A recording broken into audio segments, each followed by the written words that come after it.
Good morning and good afternoon to everybody.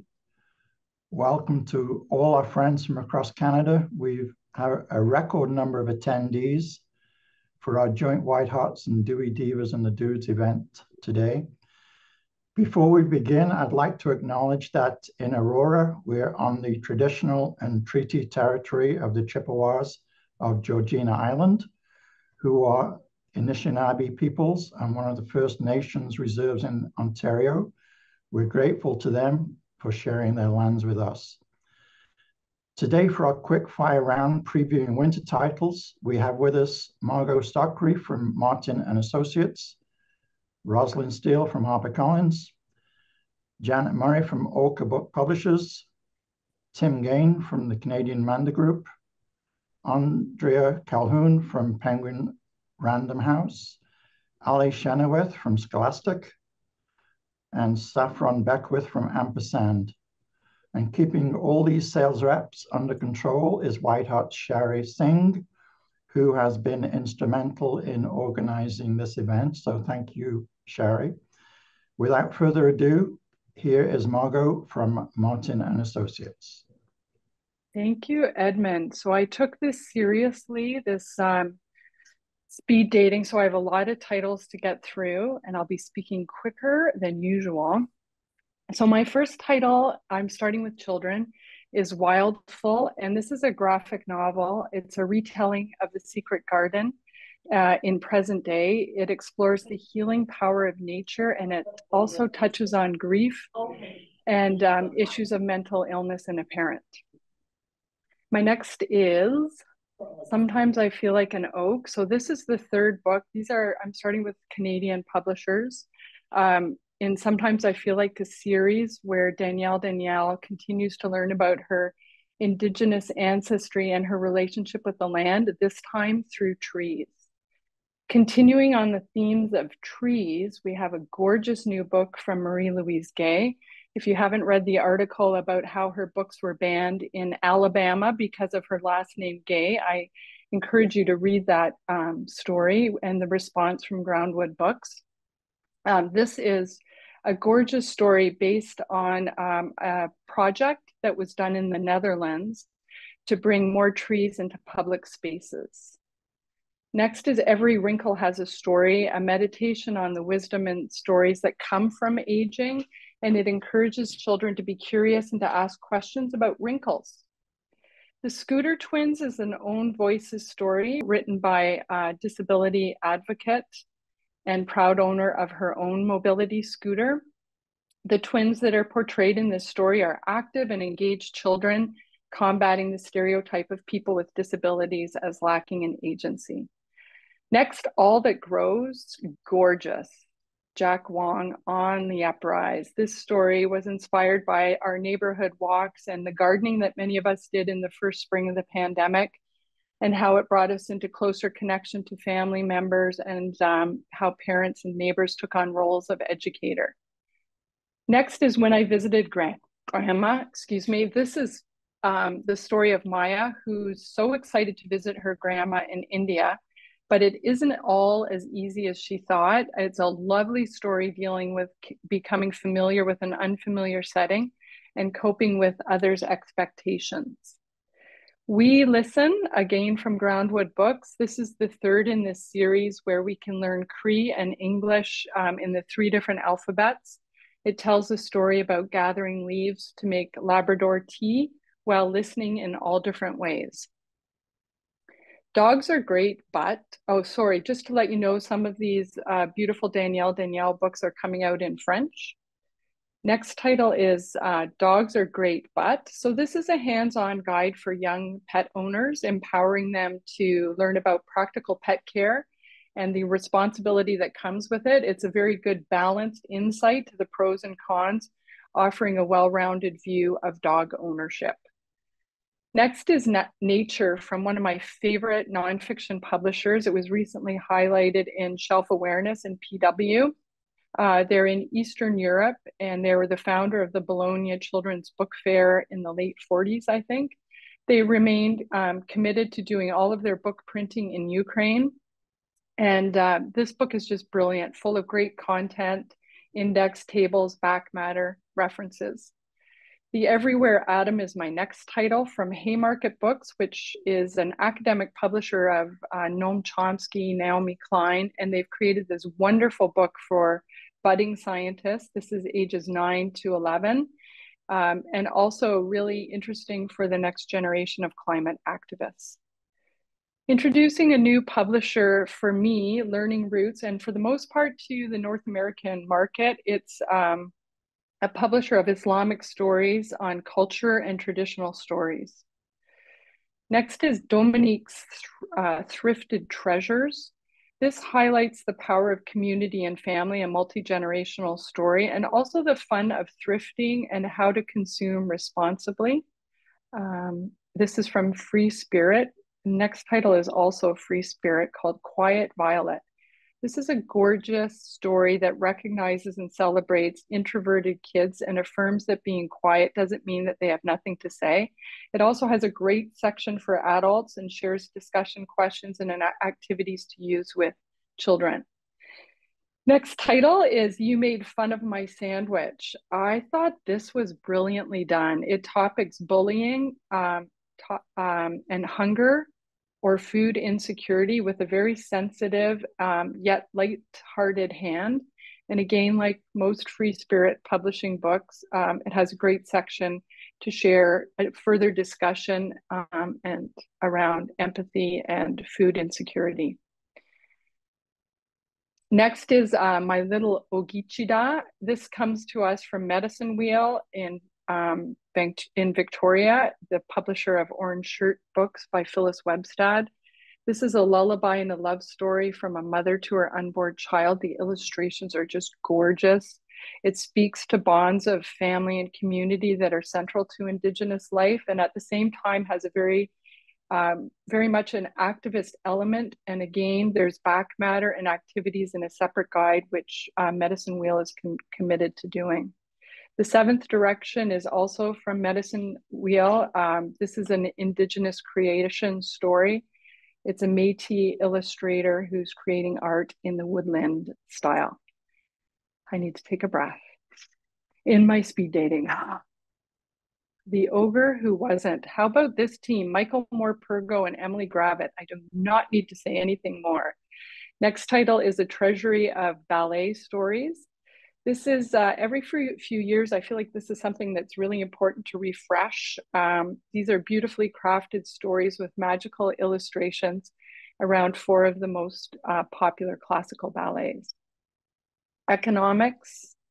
Important title, introduces children to the fundamentals of economic theories in a clear, thought-provoking, and fun way. Thank you, 5 minutes. So I do love this book, ages 8 and plus. It does cover economic influences and how this determines a person's quality of life. Extinctopedia, ages 9 to 12. And done in a very beautiful kind of 19th century nature illustrations. My Day in Many Colors. Next book is a Montreal publisher's shoebox for understanding emotions through colors. The Amazing Beasts of Philippine Mythology, very important for our Philippine community, learning about their mythical creatures and where you can find them. And now middle grade is Taming Papa for middle grade readers. And the last title in my kids list is Stress Free, which is the only mindfulness book written by a teenager, and it's very well done. Into my adult titles is Rabbit, Rabbit, Rabbit. This takes place in Whitehorse, and this is perfect for fans of Heather O'Neill or Zoe Whittall, published by House of Anansi. From the same publisher, I have a few titles. Broad Upsea is the next title. This is an incredible debut, one of my favorite fictions I've read so far this season, a story of a young Jamaican woman grappling with grief, and the setting goes among Jamaica, Texas, and British Columbia. The Seven Skins of Esther Wilding is the second book following The Lost Flowers of Alice Hart, which is a beloved series starring Signori Weaver on Amazon Prime right now. Bury the Dead. I'm super excited about this new Canadian mystery by these 2 wonderful authors and writers. And it's kind of a cozy but very smart takes place in cottage country. It has a Knives Out feel to it.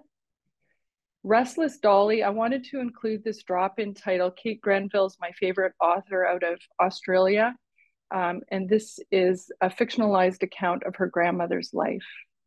Stasio comes from our Vancouver publisher, Anvil, and this is a detective mystery, very noirish, much loved author out of Southwestern Ontario. The main character reminded me kind of a disheveled Columbo or a Gary Oldman from Slow Horses. Losing the Plot, this one goes for my most beautiful writing that I've read this season. It's an imagining of his mom's life coming from Ghana to the UK. And he's been selected as one of Granta's best young British novelists. To the Dogs, we're into gritty Glasgow now. This is a mystery thriller, dark humor. It's a standalone, and Louise Welsh is one of my favorite mystery writers. Flight of the Wild Swan. This would be an amazing book club. It's historical fiction at its best. It's the retelling of Florence Nightingale, and it portrays her as a deeply human, relatable woman at the vanguard of both feminism and medicine. Next is Bloodline, Edmonton author. This is the story of vampires in a family-run coffee shop whose motto is, "Good coffee is in our bloods." Next is The Innocents, moving back to a mystery set in the bustling world of vaudeville. So a really fresh take on a Victorian crime novel. And it had a real sort of Sarah Waters feel to it. Where the Wind Calls Home, I've got 2 minutes, one of Syria's most important writers. It's kind of a simple story of a soldier who's subjected to friendly fire, and he lives his life going through in and out of consciousness. Cold Victory is perfect for Alan First fans, political thriller. Prophet Song is on the Booker shortlist, and my prediction for the winner, I highly recommend this book by Irish writer Paul Lynch. In Ascension was also on the long list for the Man Booker and encouraged me to read a sci-fi, which I'm not a reader of. And this is actually an excellent recommendation for those of us who do not read sci-fi but are kind of sci-fi curious. Praiseworthy is a beloved Indigenous author who's rumored to be on next year's Pulitzer Prize list. A Prey to Murder. So we're bringing back for a previous series of Anne Cleeves from 2010. They have never been in North America, so there are 4 coming out this season. The Cat Who Solved 3 Mysteries, offbeat, charming, cozy mystery that takes us to many locales in London. The Folly is a wonderful Cornish mystery, very traditional, classic mystery, kind of like Du Maurier Rebecca. The Book Censor's Library, politically timely. It has a very playful voice, although it's a harrowing subject matter. And then into my nonfiction and Woman, Life, Freedom. This is a collection of understanding why Iranian women are protesting for freedom and their rights through essays, photos, and different writing. The rest of my nonfiction are very straightforward. Young Rupert. Good Taste is next, which is a biography of a Michelin-starred chef. Mocktails for the growing sober curious crew. Kubrick is the definitive biography of Stanley Kubrick.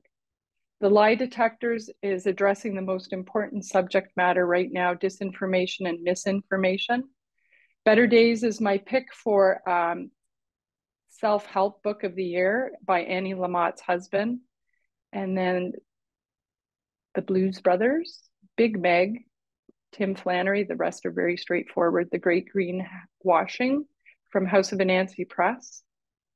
And then How to Make Wonderful Pickles from Tuttle Publishing, which is the best publisher of step-by-step complicated, how to break down complicated Asian cooking. And my favorite craft, the new sashiko takes it to new colors. Thank you very much. That's my presentation. I'll pass it over to Roz. Great job, Margot. Hi, I'm Rosalyn Steele from HarperCollins. I wanted to highlight some new books coming this winter by Canadian authors, as well as some books that you might not have on your radar yet. Starting with some adult books, my first slide is more of an FYI, showcasing some of the new adult books we have coming from returning Canadian authors. So just keep an eye out for these on the new White Hots lists. My second slide features Canadian authors that are publishing debuts this season. So Wildlife is by Toronto-based Opal Way. The book is a modern take on the classic Katharine Hepburn Cary Grant film, Bringing Up Baby. It's about a medical researcher who butts heads with a former boy band star who is trying to set up an animal sanctuary on the private island he owns off the BC coast. Sisters of Belfast is by Melanie Moore, who is originally from Dresden, Ontario, but now lives in BC. The book follows two twin sisters orphaned after World War II who are raised in a convent in Ireland.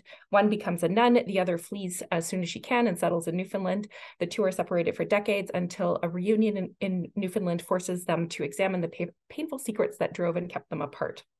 Pride and Joy, the cover has changed, and I didn't have a time to switch it in the PowerPoint, but it's the first adult book from acclaimed YA author Louisa Onome. It's equal parts funny and poignant. It follows a Nigerian-Canadian family who have gathered to celebrate the family matriarch's Mary's 70th birthday over an Easter weekend. Mary goes up for a nap and dies in her sleep, and her sister becomes convinced that Mary will rise from the dead on Easter Sunday. Soon the vigil staged by Auntie Nancy and members of the Nigerian-Canadian community catches the attention of the local TV station.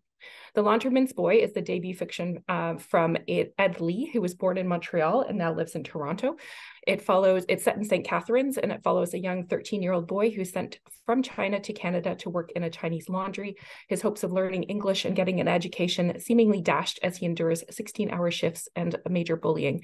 This is Book Club Gold, looking at Canadian history, immigration, race, and the power of friendship. Sweetness in the Skin is by Ishi Robinson, a Jamaican-Canadian author. The book is funny and heartbreaking. It's about a young girl named Pumpkin who is determined to bake her way out of her dysfunctional family and into the opportunity of a lifetime to go to France to live with her aunt and attend school. But first she has to get away from her father and mother, who both want to keep her under their thumbs. My next slide shows some big international fiction titles that are gathering some big steam. Anna O is a debut thriller from a British author that everyone is calling the next woman in the window. It's about a 25-year-old woman named Anna who stabbed two people to death with no apparent motive and then fell asleep and hasn't woken up since. It's been 8 years, so a forensic psychologist and an expert in the field of sleep-related homicides is called in to wake her up so she can stand trial. But both Anna and the doctor soon find themselves in danger when the truth comes out. The Excitements is by C.J. Ray. It's a cracking good read that reminds readers that you're never too old to kick ass. The story follows two sisters in their late 90s, both World War II vets, who head to France with their grandnephew Archie to receive an award. When they come across new information about an old enemy, they become determined to settle scores and avenge lost friends. The next book is The Book of Doors. This is... this again is fantasy for people who don't think they like fantasy. It's about a woman named Cassie who works in a bookstore. Her favorite customer dies. She's devastated and takes the book that he was reading as a memento. It turns out to be a very powerful book of magic that enables the owner to use regular doors as portals to anywhere they imagine. There are people who will do anything to get their hands on this book, and she has to rely on the help of grumpy Scottish librarian Drummond Fox, whose job it is to keep the Book of Doors out of the wrong hands. On my next slide, more buzz books, The Hidden Life of Cicely Larson. This follows the life of Cicely, who was abandoned by her mother at an orphanage, then sold to a traveling circus when she was 7. Secrets from her past are revealed when, at age 94, her family surprises her with a DNA test that brings to light all of the secrets that she's been trying to hide. Never Been Better is by Toronto-based author Leanne Toshiko Simpson. It reads like Silver Linings Playbooks meets My Best Friend's Wedding. It's about a trio of friends who met in a psych ward of a hospital while undergoing mental health treatment. Now Misa and Matt are getting married at a tropical destination wedding. The perfect time for Dee to finally confess that she's been in love with Matt since they met. Women of Good Fortune is in the vein of Counterfeit and Crazy Rich Asians. It's about a reluctant bride and her two best friends who are tired of the roles forced upon them by traditional Chinese society, who launch a plan to steal all the wedding money at her over-the-top Shanghai society wedding. And Any Bot is for fans of Never Let Me Go and My Dark Vanessa. It's a powerful, provocative novel about the relationship between a female robot and her human owner, exploring questions about intimacy, power, autonomy, and control. So great one for book clubs. And as Margot mentioned, had a lot of cozy mysteries. This is definitely a big trend. Some of my favorites are on the screen here. The Framed Women of Ardmore House is about an autistic book editor who inherits a big estate in England from her estranged mother. Shortly after she fires the caretaker over a missing painting, she discovers him dead and becomes the key suspect. It's told from both her unique viewpoint and that of the police detective. So a great read that keeps you guessing to the end. Miss Austen Investigates is the first of a historical mystery series featuring Jane Austen as the detective who has to investigate after her brother is accused of murder. And Knife Skills for Beginners features a chef at a cooking school who becomes a suspect after finding a murder victim. The author has a lot of connections in the foodie world, from Jamie Oliver to Nigella, so keep an eye out on this one. On my next slide, TikTok is a huge driver of sales lately, so I wanted to point out a couple of trends to watch for. The first is romantasy, a romance-heavy fantasy, and Lore of the Wilds is our big release for the winter list. Also big is spicy romances, particularly sports-themed ones.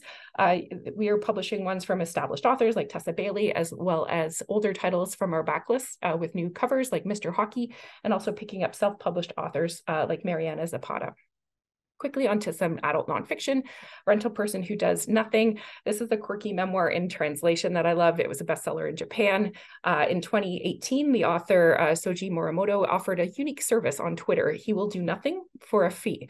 Any and all requests are fair game, so long as it conforms to his only requirement that he do nothing. Since then, he has been hired by over 4,000 people across Japan to accompany them to baseball games, to help deliver divorce papers, and more. It's a book that keeps you thinking about work, life, and the need for companionship. And The Darkest White is the story of the life and death of legendary snowboarder Craig Kelly in a 2003 avalanche on the Durand Glacier near Revelstoke.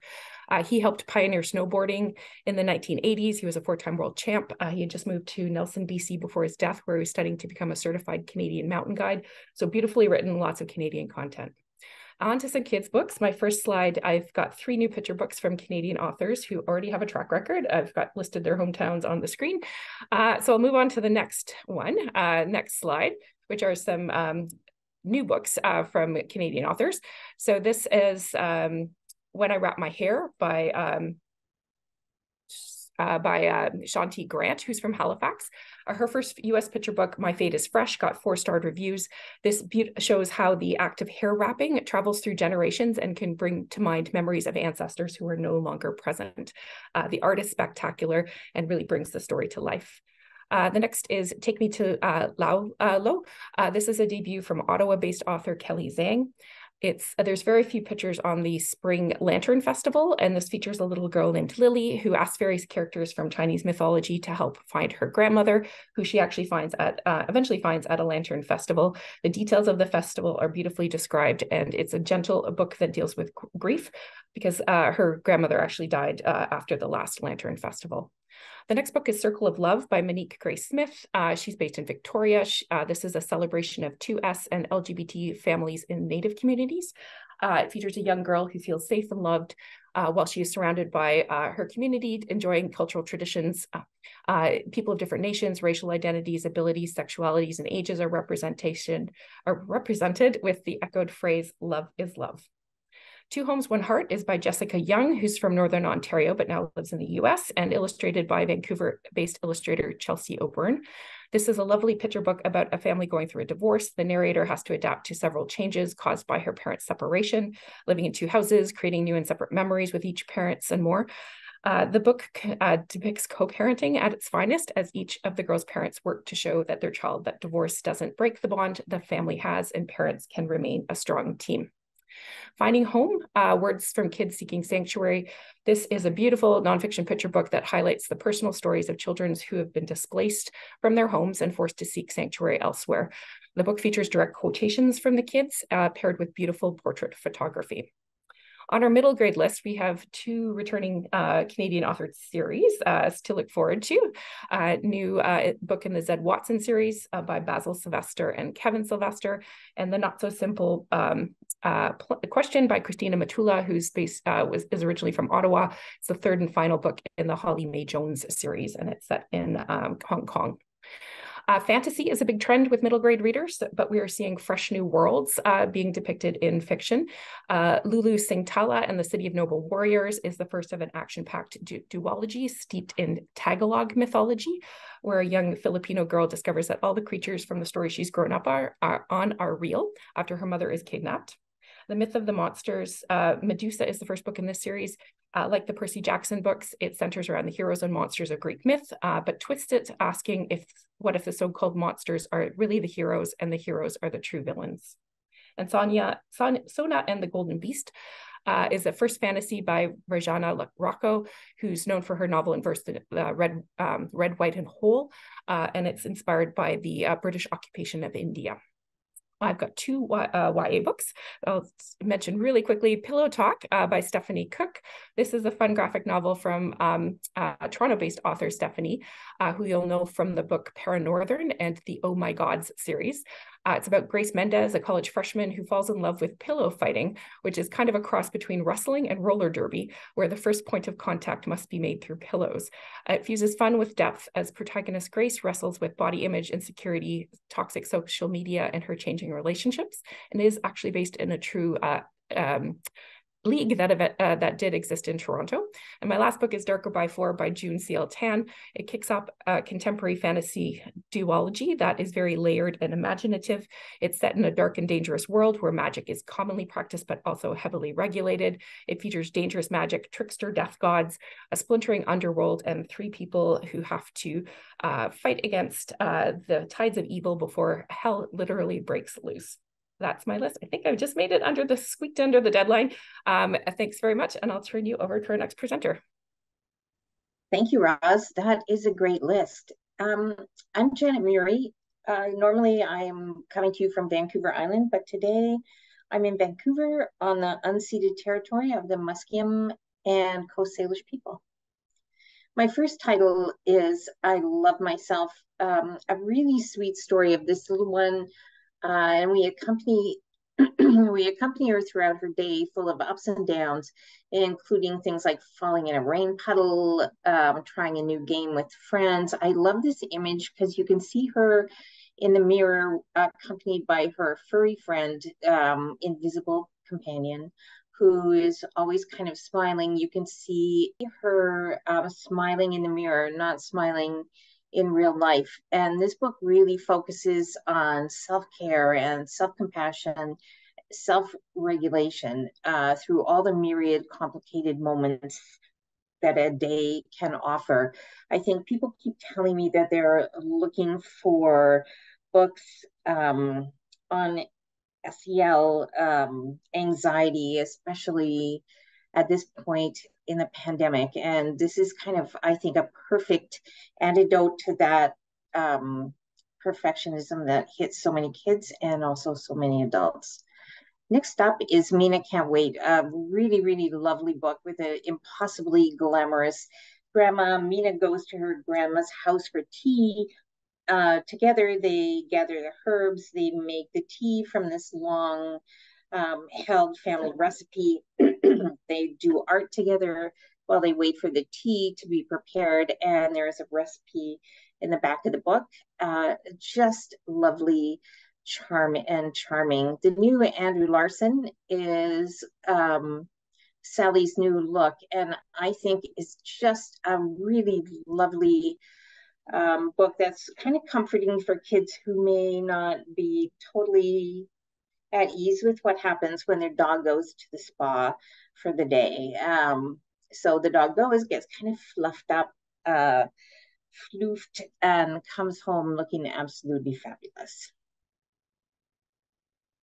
Oh, we're happy you're here. This book is really, really lovely, special. And Allie, I'm just looking at Allie's comment in the chat. It's an inclusive look at all the ways people prepare to welcome a new child into their lives, whether it's by adoption, surrogacy, fertility treatment. or infants or older children joining the family. The key message is really joy and excitement and all the love that families have as they welcome this new person. And you can see, it's just a few images, but you can see it shows families with different skin colors, different body shapes, different genders, different configurations. It's so inclusive, with very thoughtful and simple text that leaves room for children to bring their own meaning, and there are lots of questions on repeated readings. Alone Together, this is another book that came out of the pandemic. And the thing that really struck me was how we instantly think about something negative when we think about loneliness. But in fact, of course, loneliness is part of children's literature, orphans, abandoned children, is part of superhero lore. And we've also seen it in civil rights activism. It has so much to teach us. And that is what this book touches on. It also touches on how nature and loneliness come together in things like inosculation, which was a new concept to me. Forest bathing looks at comfort food, comfort clothes, how we manage loneliness and boredom, and the power of giving kindness as well as receiving it. My favorite factoid from this book was how the governments in UK and Japan have appointed ministers of loneliness to tackle this issue in their respective countries. Animal Minds, this is, that game where people say, okay, if you got kidnapped, what would make the kidnappers throw you back after 2 hours? And after reading this book, for me, it's animal cognition, and I have to really be so careful not to go on and on and on about animal cognition because I am so fascinated. So each chapter looks at a different animal and a scientist that studies them. The book looks at octopus, bees, butterflies, silverback gorillas, turkey vultures, and big cats, and will honestly make your brain explode. It's so fascinating. The cognition experiments are fascinating. I now understand that bees can count and most animals can solve problems. You will come away looking differently at that spider in the upper corner of your room. You're not going to want to squish it. And it is also, in spite of whatever you might think, strongly against anthropomorphism. Bird Brain is a novel by Joanne Levy. I cannot say enough good things about her. And in this book, she wants a pet more than life itself. And by pet, she means something furry, not this African gray parrot that her uncle leaves for her to take care of while he goes off on sabbatical to Guinea.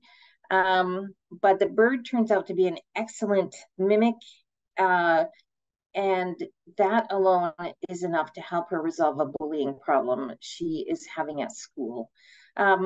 Read this book. She is a terrific writer. Born a Girl, this is in translation, a book we picked up, and it looks at issues in 5 different countries: France, Afghanistan, Nepal, Mexico, and Kenya, and looks at challenges girls grow up there, including period poverty, fat phobia, genital mutilation, femicide, child marriages, and others. This book is definitely YA. I think the design, I don't want to say it makes the message, I think, a bit more palatable. It's written as narrative nonfiction with a piece of straightforward nonfiction text at the end of each piece that introduces real life scenarios, important terms, and women and girls taking action today. It's, I think, a terrific and really important book. The next book is a middle grade novel by, of course, powerhouse Eric Walters. And in this book, he combines forces with spoken word poet Wally Shaw. This is his first novel.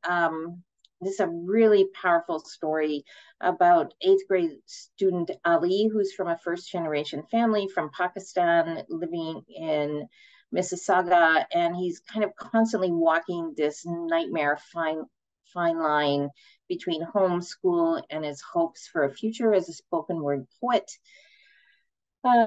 His friend cohort is always kind of teasing him with racist jokes that aren't really jokes until it finally explodes in an episode of violence. And there's also a violent episode towards his mom and his little sister at the mall. But there is lots of hope for Allie by the end of this novel. And there's also a teacher who really helps and encourages him with his poetry.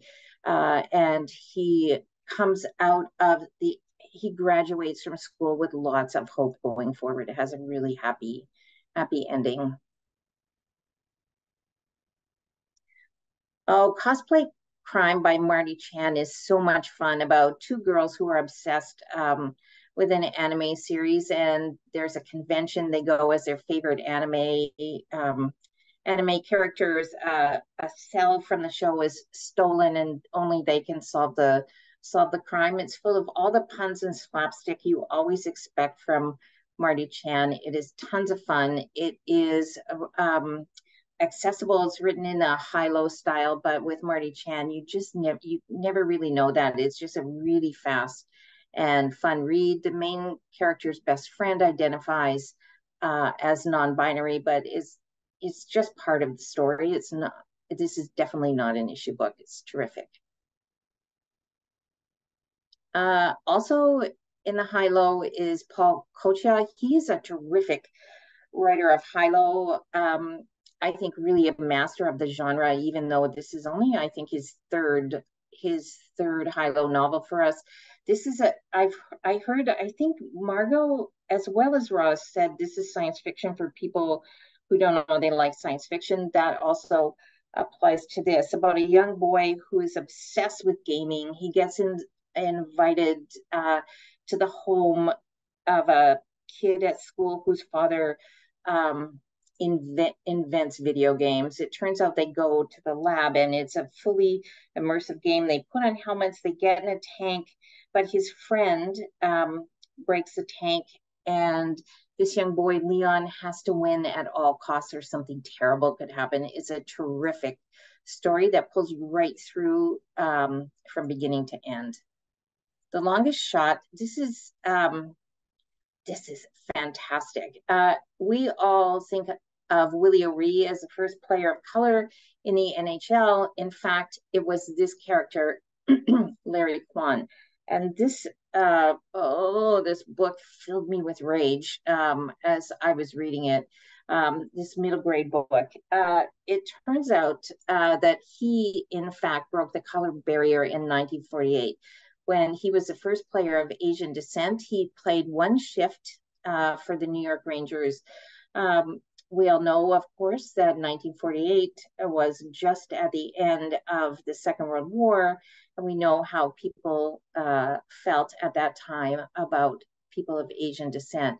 He began playing in British Columbia and faced all kinds of issues because of anti-Chinese racism. After he played his game, his one shift for the Rangers, he never played again, but he did go on to have a phenomenal hockey career in coaching in Switzerland. He played for his whole life.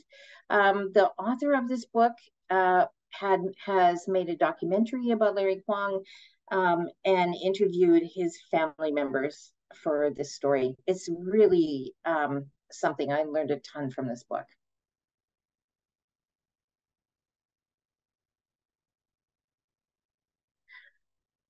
Mighty Scared is so much fun. This is one of those books where I imagine little kids in the back of the van saying, "Mom, listen to this."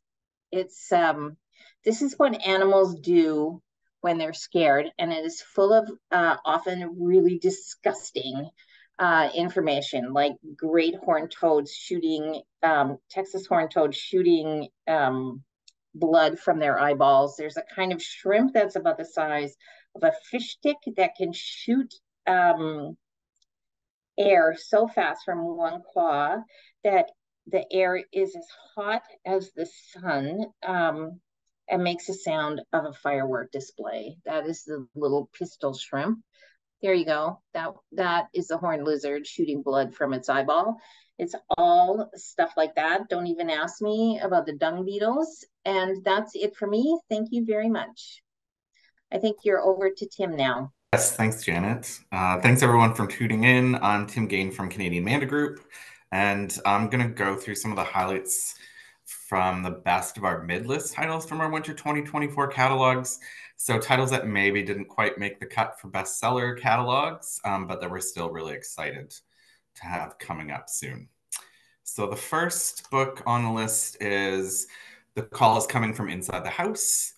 This is from Toronto author Alison McQuat, and it is an LGBTQ plus humorous essay collection that covers a wide range of subject matter, including her renovating a house she thinks might be haunted, her current relationship falling apart, and her struggles with being a mother. Then next up is Nothing Trivial. This is from Caledon author John Haney and is a delightful and fact-filled memoir that covers his career in the NHL, being an actor at Stratford, but most importantly, being one of the co-creators of Trivial Pursuit and how that changed his life in really dramatic ways. The next up is Who by Fire. So this is the first book in a new detective trilogy from a Guelph author, Greg Rhino. This is set in contemporary Toronto with a female protagonist. She discovers a serial arsonist is on the loose and has to try to stop that person. It sort of reframes a classic rugged detective story with a female protagonist. She admits to being afraid and has some deep emotional issues, but she still walks the mean streets because there are people counting on her. And it's just been announced that the trilogy is now in development for a TV series with the CBC. And the next up is Ways and Means. This is an LGBTQ plus debut that is a sweeping social novel about upward mobility, reimagined from a queer perspective. It's a sharp, humorous story of a young queer man trying to navigate life as a recently graduated finance student, but who is unable to land his first job and finds himself mired in student debt. And so in an act of desperation, accepts a position working for an enigmatic billionaire who holds some dark secret ambitions and may or may not be slightly modeled on Donald Trump. The author of this book, Daniel Leffords, is a contributing editor at Publishers Weekly, so is quite well connected, and we expect wide review coverage for this one. Then next up is The Ascent. This is also a debut novel from a best-selling nonfiction author. It's a fast-paced prison escape story that begins when the systems fail at a prison facility while the governor's grad student daughter is on a tour of the facility. And then it's up to a wrongfully imprisoned former street cop to help her, a small group of staff, and some other civilians make it to safety. And just last week, 2-star reviews came in for this one. Then next up is Your Utopia for Bora Chung. So this is a BIPOC short story collection. Bora Chung's previous collection, Cursed Bunny, was nominated for the International Booker Award and recently was announced as being on the shortlist for the National Book Award for Translation. Then that is followed by The Swan's Nest. This is a tender and engrossing historical novel from Laura McNeill, who's the National Book Award finalist author, and it recreates the love story of 19th century poets, Robert Browning and Elizabeth Barrett, whose families were determined to keep them apart, but as we all know, failed. Then that is followed by Wolf at the Table. This is an intergenerational story that follows 50 years in the lives of a Catholic family in upstate New York who have been chasing the American dream, but who always seem to have fallen slightly short. The author of this book, Adam Rapp, is a Pulitzer Prize and Tony Award finalist playwright. So we have pretty high hopes for award nominations for this one. Then next up is An Education in Malice. This is an LGBTQ plus dark academia set fantasy about two rival female students whose relationships will evolve into something much greater and darker as they have to decide how much each of them are willing to sacrifice in their pursuit of knowledge. Then Third Millennium Thinking. This is a psychology book on how to think critically based on an incredibly popular course that's taught at Berkeley. And unlike Noise, that was quite narrow in focus, Third Millennium Thinking is much broader and runs the gamut and gives advice on how to make sense of all of the nonsense included in today's constant barrages of too much information. Then that is followed by Better in Every Sense. So this is from a pair of Toronto authors, both of whom are professors at University of Toronto. They are both renowned neuroscientists, and in this book, they give advice on how to use your senses to break out of negative thought patterns. And this is based on years of their own research and provides practical prescriptive advice. The next up is Lovers in Auschwitz, a true story. So this recounts the incredible true story of two young Jewish inmates in Auschwitz who were incredibly lucky and managed to survive life in the camp, but who lost each other when their camp was liberated. But then amazingly, 70 years later, managed to reconnect. Then moving into children's titles, starting with some picture books. First up is Clara and the Birds. This is a wonderfully illustrated story of a shy and introverted bird-loving little girl who struggles to find a way to interact more widely with the world and to do so on her own terms. But after a chance encounter one day with a bird who doesn't immediately fly away from her, she finds her voice and her inner strength. The next up is The Girl Who Planted Trees. So this story is about a small girl who learns from her grandfather that there used to be a forest up on the Grey Mountain near where they live. So she immediately starts planting saplings in order to try to reforest the area, but they don't take because of the heat and flooding. But she doesn't give up. She perseveres and in the end inspires her whole community to pitch in. And this was recently named a Best Book of the Year in the UK. Then that is followed by The Quickest Bedtime Story Ever. So this book is a lot of fun and asks the question, is it really the quickest bedtime story ever? It's a simple book where there's basically only a handful of words that run throughout, and it breaks the fourth wall and where the narrator addresses the reader and caregivers with all of the things that need to be done to get ready for bedtime that maybe make it not the quickest story ever. And the next up is The Elephant Detectives. This is a funny, charming mystery story about losing an elephant but getting a new friend, and it has a seek and find element that runs throughout where readers are tasked with finding the elephant in each spread. Then moving into middle grade. First up is The Club. So this is new from beloved best-selling and award-winning Guelph author Eric Walters. Middle grade novel about a boy named Jack who is entering the 8th grade and is excited because he's going to be the lead trombone in band. He meets a new student, Liv, who also plays trombone and is actually better than Jack. But there's no competition between the two. They become fast friends. They are never actually romantically involved, though classmates think they might be. And it's because they begin to believe that they might just not share a bunch of interests, actually look a bit alike, and maybe they're related. And the next up is Blue to the Sky. So this is new from Sylvia McNichol, Burlington author, story of a girl named Ella, who's terrified of public speaking, has many allergies, some quite dangerous.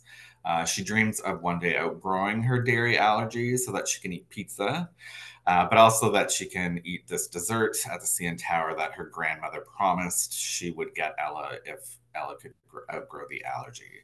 But unfortunately, because her grandmother passes away, Ella decides she's going to have to accomplish this on her own, is going to climb the CN Tower, read this poem she's written to the whole city to force herself to overcome her stage fright, and then buy herself the dessert. But of course, not everything will go to plan. Then next up is Lost Kites and Other Treasures. This is Kathy Carr's second middle grade novel, her first of 365 Days to Alaska. That was both a Bank Street Best Book of the Year and also a Junior Library Guild selection. This new one is a heartfelt novel about a 12-year-old girl named Franny, who has lived with her grandmother since Franny's charismatic but troubled mother left years ago. Franny doesn't want anyone to know how often she thinks about her mother, and especially not the terrible things her mother did before leaving. But then when Franny's grandmother is injured in an accident and Franny's strange uncle comes to help take care of her, Franny will learn some closely guarded family secrets and will have to come to terms with the truth about her mother. The next up is Just Shy of Ordinary. So this is new from AJ Sass and has a 13-year-old non-binary protagonist named Shy, who is starting to attend public school for the first time, normally has everything under control, but has been stressed since their mom lost her job, they had to move in with friends, and the pandemic hit, which has caused Shy to develop an uncontrollable urge to pick at the hair on her arms. Shy learns that sticking to routine can help reduce their anxiety, but when their planned routine gets thrown off track, what are they going to do now? Then my final titles are a few young adult titles we're really excited about. The first of which is If I Promise You Wings. So this novel is set in the world of Paris high fashion and follows a 17-year-old girl named Alexis, who dreams of becoming a famous, renowned couturier and works furiously at that, but also in an attempt to keep her grief at bay after the death of her best friend. She becomes involved in a love triangle with two very different boys and will take some risks in a compulsion to try to live as her friend might, and that might put her career in jeopardy. And I'll just whip through the next ones really quickly. I'll Be Waiting for You is a BIPOC lyrical exploration of both grief and love, where the main character, Natalie, is grieving the sudden loss of her friend Imogen, navigating her last summer before high school on her own. She becomes involved in a sort of rivals to lovers romance. Then next is My Big Fat Desi Wedding. This is a BIPOC anthology of short stories by a range of authors celebrating family. The editor's own book, If You Only Knew from Fievel and Friends, was really well reviewed.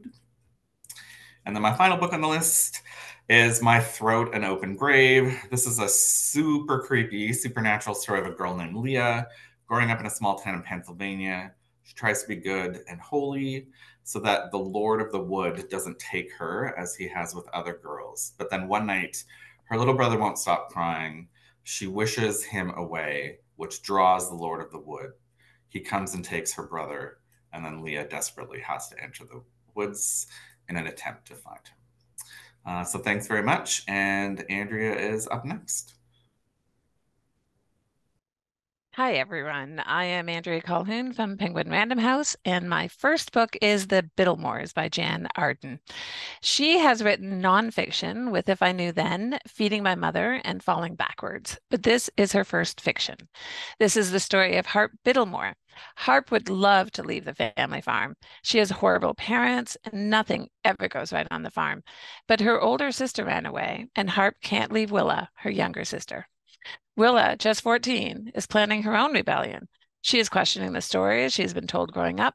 When a police officer starts to investigate a cold case involving a baby stolen from a hospital 28 years earlier, Willa realizes how far her family will go to protect their secrets. The best characters are the three elderly dairy cows, Burl, Krilla, and Dally, beacons of decency and courage on the Biddlemore farm, but also planning their escape. My next one is Cold by Drew Hayden Taylor. Drew is Indigenous Canadian and the author of Motorcycles and Sweetgrass. This book starts off with a plane crash up north with a pilot and a female journalist surviving. The pilot goes to try to find help, but the journalist is rescued before the pilot gets back. She ends up writing about her experience, and we catch up to her a year or so later when she is on her book tour. What does an Indigenous Studies professor who is going through a divorce after his wife discovers his affair with a student and an older semi-pro hockey player in an Indigenous hockey league have in common? We find out when Trent's student is brutally murdered, and then his wife. Toronto is getting colder and colder, and no one knows why. But they have to figure out if it is the journalist or the pilot who is the monster that Trent saw before more are dead. This has themes of placement and trauma and looks at the Indigenous man with a bit of campiness and a lot of skill. This is a horror set in Toronto you will not forget. Midnight by Amy McCullough. Olivia's boyfriend, Aaron, is hosting a once-in-a-lifetime cruise to the Antarctic with an onboard auction of works by an up-and-coming artist who was recently tragically killed on the cusp of stardom. He invites her to come along. But once the cruise starts, she discovers that Aaron was left behind, and she is now on a 2-week cruise on her own. She switches cabins to give a newlywed couple privacy, and after trying to get a hold of Aaron with no success, she tries to enjoy the cruise. When the weather gets bad, she goes to medical and overhears the doctors talking about a poisoning on board the ship, and it seems the unlucky ones were the newlywed couple that Olivia swapped cabins with. Other incidents start to happen, and Olivia wonders if there is a killer on board and if she is the target. The Mystery Guest by Nita Prose. It has been 4 years since hotel guest Mr. Black died on Molly's watch in The Maid.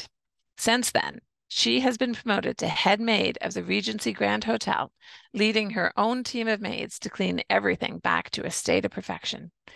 It is a big day, as best-selling mystery author J.D. Grimthorpe is set to make a very important announcement in the hotel's grand tea room. Unfortunately, his speech is cut short when he drops dead before he could share the news. Another murder in the Regency Grand Hotel? Detective Stark is back on the case and once again suspects Molly of wrongdoing. However, Molly is determined to solve this case herself, as she knows more about the victim than she really wants to admit. 27 Minutes by Ashley Tate. It has been 10 years since the car accident that left Phoebe dead. The town has decided to do a memorial, and they also decided to fix the bridge where the accident occurred. The question still remains unanswered. Why did her brother Grant take 27 minutes to call for help? And would Phoebe still be alive if he had called earlier? Over 3 days, we learn about what happens when grief becomes unbearable. Dark secrets are unearthed and the horrifying truth is revealed. We follow the point of view of 4 people who are somewhat connected to the mystery. Grant, the brother, Becca, his secret girlfriend, Wyatt, the runaway who comes back, and June, Wyatt's sister. The book delves into each person's inner thoughts to see how this tragedy affected them. Those who have kept secrets from the night before become more and more agitated, and those that are searching for answers may not like what they find. This story explores the deep, dark side of the human psyche and delusion, and how jealousy can fester inside oneself to the point of destruction. The Ukraine.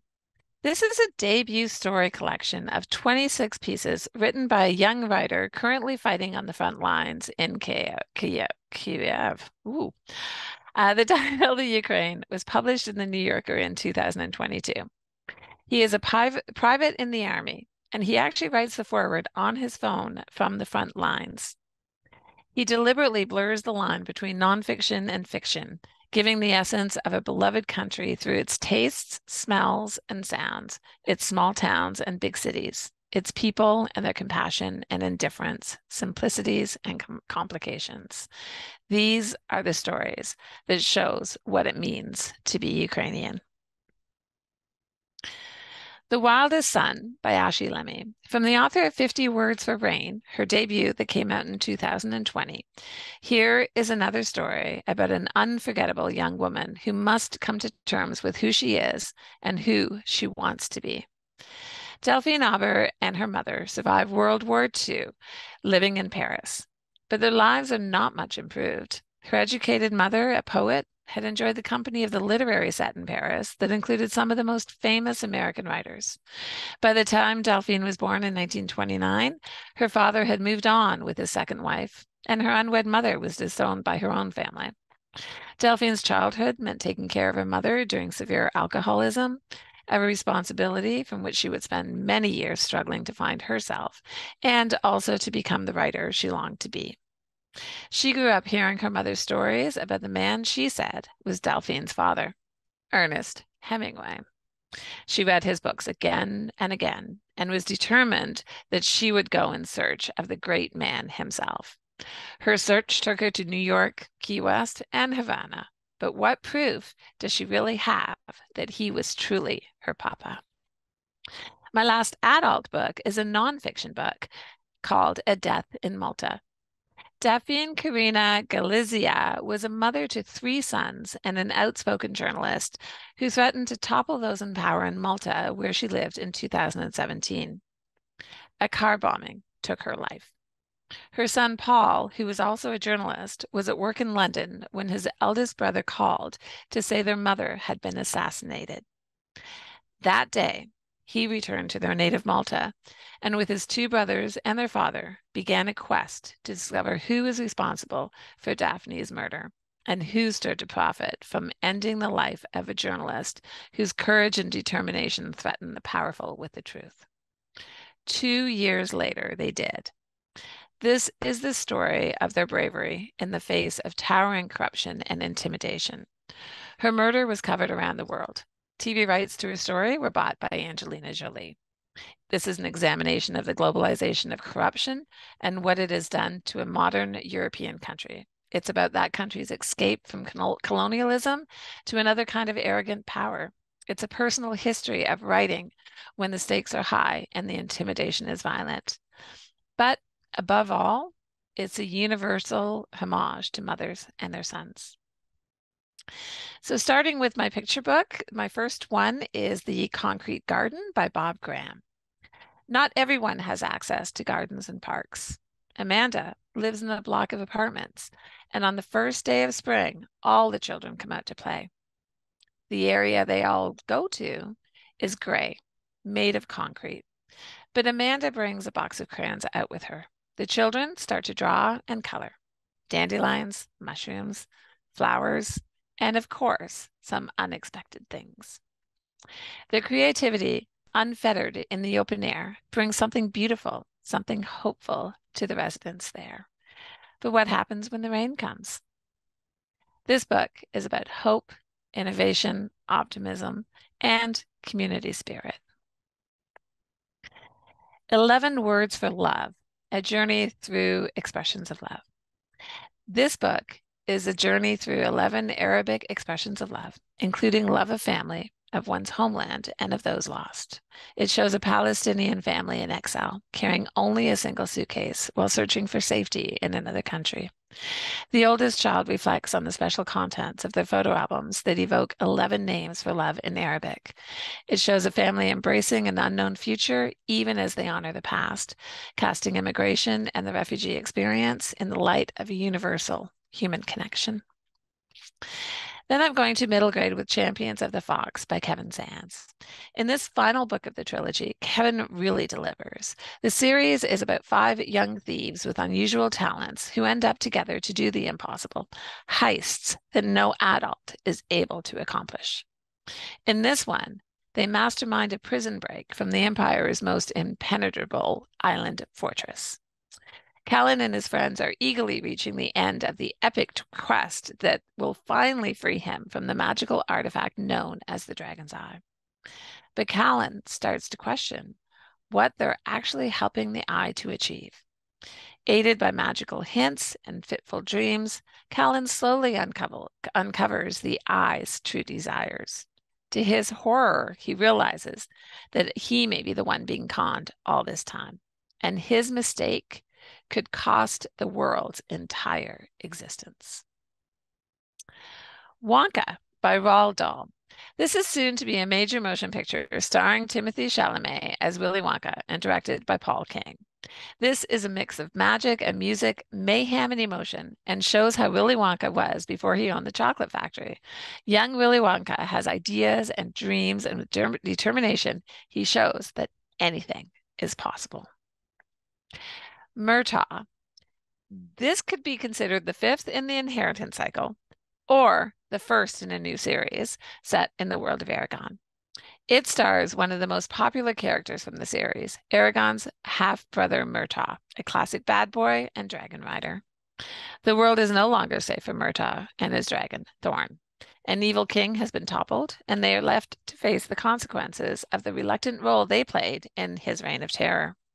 Now they are hated and alone, exiled to the outsides of society. But when Murtaugh senses that something is lurking in the shadows, they go on a journey to outwit a mysterious witch, a witch who is much more than she seems. Going into with high school with No One Left But You by Tash McCabbin. This is a tense commercial thriller about the messiness of modern teen life with a complex romance and obsession. Max is having a hard time at school as a newly transitioned teen. His ex ends up as his bully. But when the new it girl at school takes him under her wing, everything seems to be getting better. Max is just starting to realize that Gloss is actually trying to make all of his decisions for him when Danny, his ex, ends up dead, and Gloss tells Max that she killed him. This is a coming-of-age novel with a dual timeline, alternating between the past and the present, with Max trying to sort out the truth, who to believe, and figuring out how to be loved on his own terms. And my last book is Checkmate by Allie Hazelwood. Allie became very well known for her adult romance novels, starting with The Love Hypothesis. She has a new book coming out next year with a very different romance called Bride with Vampires and Wolves. But before that book, she has written a young adult romance about chess and life's moving pieces. Mallory is done with chess. She needs to focus on her mom, her sisters, and the dead-end job that keeps the lights on after chess led to the destruction of her family 4 years earlier. But she ends up agreeing to play one last charity tournament and inadvertently wipes the board with Notoria's king killer, Nolan Sawyer, current world champion and reigning bad boy of chess. Nolan's loss to an unknown rookie shocks everyone. What's even more confusing? His desire to cross pawns again. What kind of gambit is Nolan playing? The smart move would be to walk away, resign, game over. But Mallory's victory opens the door to sorely needed cash prizes. And despite everything, she can't help feeling drawn to Nolan. And that is my list, and I will send you over to Allie. Thank you, Andrea. Hi, everyone. I am Allie Chenoweth from Scholastic. Thank you so much for tuning in. We're in the home stretch, so I'm going to be quick as a bunny. I am starting with picture books. Kaya's Garden is from a wonderful pairing of Indigenous creators. The author is TD Award winner Melanie Florence, who lives in Toronto, and illustrator is Carleen Harvey, who is based in Vancouver and is the illustrator of the Every Child Matters picture book. It's about Kaya, who is feeling really out of sorts in her new house. The coldness, unfamiliarity makes her feel uneasy, but the real source of her pain is from missing her beloved grandmother who has passed away.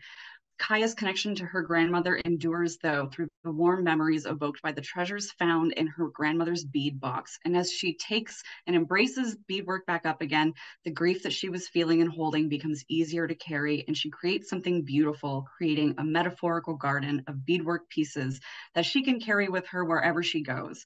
One of my colleagues very appropriately said that the flip side of intergenerational trauma is intergenerational joy, and that's what this book is really about. It's going to be coming in English and French in January. Keep tissues handy for the next book, Still My Tessa by Sylve Chang and Matthias Ball. Inspired by the dynamic of the author's own 2 kids, this is an affirming story celebrating sibling solidarity. Older sibling Tessa has recently come out as non-binary, and younger sister Evelyn is totally on board. She's learning, curious, and unafraid to ask questions. But above all, Evelyn is also observant, and she notices how Tessa withdraws and shuts down on numerous occasions when they're confronted with being misgendered or having assumptions made about them and having to repeatedly stand up for themselves. And all Evelyn wants is for her sibling to feel present and comfortable. So precocious and fearless Evelyn begins standing up and advocating for Tessa. She is correcting everyone who uses the wrong pronouns and sets an example even for their parents for how easy and impactful it is to be an ally. And the result for Tessa is like night and day. The illustrator Matthias is trans, and you can really sense the authenticity and how they created Tessa's character design and body language. This is a must-have for LGBTQ+ collections. My next picture book is Chicken Little and the Very Long Race from Sam Wedelick. It's an uproariously funny take on the classic Tortoise and the Hare story. Celebrity athlete Hare is coming to town for a marathon, and the flock of chickens is immediately obsessed and a little too easily convinced by Hare's grift that if they read Hare's self-help book, buy expensive smoothies, and wear Hare-branded sneakers, they too stand a chance of winning a marathon. Chicken Little is suspicious. She's pretty sure you need to train really hard for a marathon, and so train she does. And once they are off to the races, the marathon goes about as well as you would think it would for the other chickens, and Hare is too busy taking selfies with fans. That Chicken Little's dedication pays off, and she wins the race. Kids and parents are going to absolutely adore this very funny, sly cautionary tale, and everyone loves this little chicken puking into a waste paper basket. My last picture book is We Who Produce Pearls from the best-selling author of Eyes That Kiss in the Corners, Joanna Ho. It's an incredible poetic ode celebrating the history and legacies of Asian American communities, and the artwork is from incredible visual artist Amanda Pungpadipakia, who makes her picture book debut here, but I'm sure we're going to see lots more coming from her in the future. The text honors the proud and long history of endurance and resistance across many different Asian communities and dismantles harmful myths and stereotypes like the model minority. It embraces joy and power and combats anti-Asian hate, which has been on the rise for years. And the thorough back matter breaks down the symbolism of all of the art and references to historical events, providing a lot of opportunities for guided learning and research. This is a must-have for social justice collections and coming in April ahead of AAPI History Month in May. Into some graphic novels. Next, this is just an announcement. Yes, Amulet 9 is coming. It's real. The final book in this best-selling series is here at long last, coming in February, and fans new and old have been begging this for years. So yes, it is coming. Next, a couple of relatable middle grade graphic novels. Shiny Misfits is Maysoon Zaid's debut graphic novel. Maysoon is a disability advocate, writer, and stand-up comic. Her TED Talk has been watched by millions. And this graphic novel is about Bayan, a spunky, extroverted, tap dancing star in the making who has cerebral palsy. But when a video of her at her school's Halloween talent competition goes viral for the wrong reasons and makes her seem like more of a damsel in distress than a star, she embarks on a harebrained mission to earn the fame she so clearly deserves. Its nuanced, thoughtful representation of the cerebral palsy comes from the author's lived experience, and the story features a refreshingly complex relationship between Bayan and her divorced parents. Next is Meet Me on Mercer Street from the Frazzled series author Bookie Vivat. It's a story about a middle schooler named Casey who is dealing with some big changes in her neighborhood. Her best friend has suddenly moved away without even telling her after summer vacation. And it's not just her best friend's family leaving that's changed. Her neighborhood is gentrifying. Local businesses are disappearing and being replaced by chain stores that don't meet the diverse neighborhood's needs. It's a thoughtful story filled with humor. It's about growing up and adjusting to big changes inside and out. Into some middle grade novels. For anyone who's like me and needs a reminder that climate anxiety is not a new phenomenon, Force of Nature, a novel of Rachel Carson, is so needed. If you don't know Rachel Carson, oh, you should. She was a writer and marine biologist who was frequently credited with founding the modern environmentalism movement in the 50s and 60s. David Suzuki counts her among one of his most major influences, and this novel in verse tells the story of her incredible life from her perspective, from a dreamy, young, curious girl who loved spending time outdoors to the incredible scientist and author she became, refusing to let misogyny rampant in universities and the scientific community deter her. Spot illustrations from the Sophie Blackall bring the verse to life, mimicking the drawings that Rachel would put in her field notes. Next is Gut Reaction, co-written by mother-daughter duo Kirby Lawson and Quinn Wyatt, about a girl who was a passionate baker, something that she connected with her father who had passed away, and she joins a junior baking competition, but unfortunately, as she keeps tasting her baked goods, she is met with a stabbing sensation in her gut. And unfortunately, this sends her down the path to discovering that she has Crohn's disease and learning to manage living with that disease and adjusting to a new reality. It's funny, deeply moving, and it is inspired by Quinn Wyatt's own experience. I love the next book, Page Not Found, by Jen Wild, thoroughly modern sci-fi middle grade mystery about a 12-year-old Paige whose parents have not dealt with her autism diagnosis perhaps the best. Paige accidentally snoops in her dad's emails and, unbeknownst to her, discovers that her parents enrolled her in an experimental trial with a chip implanted in her brain with the ability to monitor, report on, and administer drugs to control her outbursts and feelings of overstimulation. Paige feels obviously betrayed, and her fears worsen when she realizes that the company who made the chip is being sold to a tech giant run by an Elon Musk, Mark Zuckerberg-esque CEO who has no qualms selling his users' data, and Paige embarks on a mission to find the other kids in the study and try to put a stop to the merger and maybe get the chips out of their head. A diverse cast of characters rounds out this fast-paced mystery adventure. I will wrap up with 2 YA titles. I Will Follow is from Erin Corrigan. It is Stephen King's Misery for the TikTok generation, told in dual POV about a girl named Nora who is obsessed with TikTok, in particular one creator. She is convinced that if she meets this creator and they make contact together, they will be best friends and she will be famous. So what does she do? She kidnaps that creator and holds her hostage in the woods to make that content together. So it's told between both girls' perspective, and it's a total edge of your seat suspense thriller. And my last book, OK Cupid, is the 4th novel from Mason Deaver, an LGBTQ plus rom-com about Jude, who is a teenage Cupid, not a teen matchmaker. Like a real life Cupid, Cupids are semi-magical beings sent to Earth to help nudge humans in the right direction to be with the person they're meant to be with. And Jude cannot afford to screw up their latest assignment. They are being embedded into a high school for the first time. Jude's mission is to help 2 former best friends who had a huge falling out fall back in love with each other. The trouble is, these 2 are really just meant to be friends again, and Jude finds themselves falling for one of them. And this time the love is requited, and Jude must make a choice that they can't turn back from if they finally want to be in love themselves. Thank you so much. I will turn you over to Saffron to bring us home. Thanks so much, Allie. Love the lipstick, by the way. It's fantastic. So I've got a great list. So I've got some of my favorite adult, kids, and YA books. So that's a bunch of our super lead titles that are going to be coming out next year. So just get excited for those. So for other ones that are on my list, I'd like to start off with a book from Esper Bergman and Saul Friedman Lawson. Saul is a bookseller actually in Toronto working at Another Story. I just found that out. So, and Esper Bergman is a longtime writer. They are currently living in Regina, and the illustrator lives in Toronto. So this is a follow-up to a book.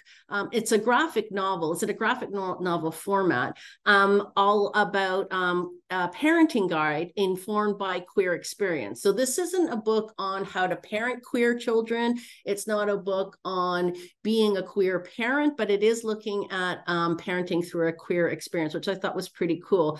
So their last book that they did was called Special Topics in Being a Human. So essentially, one could say this is kind of a series. So really excited about that. Then my next book is from another West Coast Canadian publisher, Caitlin Press, still waiting on a cover, called Arctic Patrol. Canada's fight for Arctic sovereignty. So Arctic sovereignty is probably one of the top, if not the top issue for Canadians when it comes to international politics.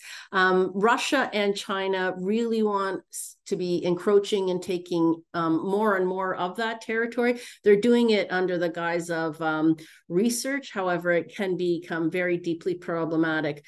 This book has a history of it, what the encroachment, and also why it's important for us to maintain our sovereignty up north. My next book, A Game of Lies from Claire McIntosh. This is a follow-up to a mystery series that just came out last year, which did really, really well. I read this book in about 2 days. So once again, we have Detective Fionn Morgan, based in Wales, but living on the Welsh-English border. So there's that great tension between all things Welsh and English. Lots of fun. The Last Party, which was the first book in the series, sold almost 12,000 copies in Canada in just under a year. So super excited to see that one coming, a second book in that series coming. So if you're looking for a really fun, feisty new detective series, this is one to choose. My next book is called Welcome to the Hyam Bookshop, and really excited for this one as well. It's a fan favorite in our office. Essentially, it brings to life the escapist fantasy of the corporate grind, and a woman has decided to go and open up their own bookstore. Books about bookstores always do really well. In Korea, this has sold over 100,000 copies, and this author has never been made available in English before. Shakespeare, The Man Who Pays the Rent, from Judi Dench. While this is not a biography from Judi Dench, can I call her Judy? Anyways, it really is just sort of her anecdotes about all the roles and parts that she's played in Shakespeare. It will be filled with lots of her own personal line drawings, and it's just going to be a whole lot of fun. She's just got such a great voice in there, and I'm sure there's going to be lots of name dropping in there too. My last adult book is Diva. And again, I'm a pretty fast reader. And this one I also read in about 2 days. So fantastic. So first off, we've got Daisy Goodwin, the author who just does such tremendous historical women's fiction. She did the book Victoria that was then turned into that wonderful PBS series called Victoria. So now she's taken on Maria Callas, and who's just had such an extraordinary, one could say tragic, but a very interesting life for sure. So of course she was the world famous opera who had this mad affair with Aristotle Onassis, who then she got dumped for Jacqueline Kennedy, who ended up marrying him, of course. Anyways, it's there is going to be a movie coming out in the next year starring Angelina Jolie playing Marie Callas. This book is just so much fun. There's so much name dropping in here between the Truman Capote and Winston Churchill, the Duke and Duchess of Windsor. And it was a really, really fun read.